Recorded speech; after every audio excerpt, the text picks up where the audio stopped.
ধতিয়া পহিরি বাবা বনলে পগড়িয়া হো হাথাবা কেলিয়লে রুমাল হাথাবা কেলিয়লে রুমাল बेटी के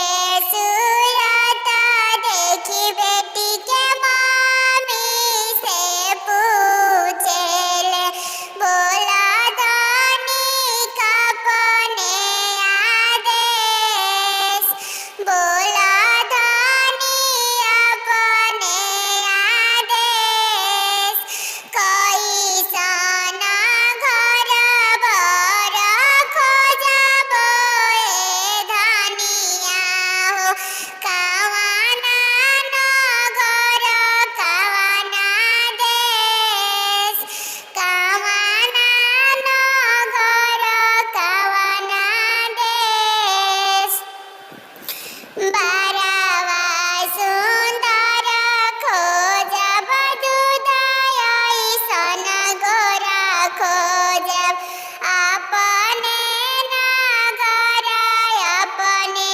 देश अपने नगर अपने देश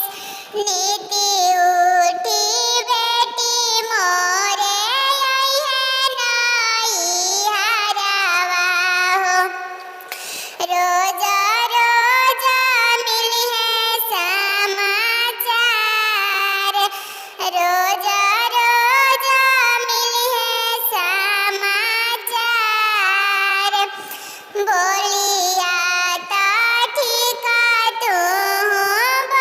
बोलेलू धनिया हो बोले में लगवलू ना देर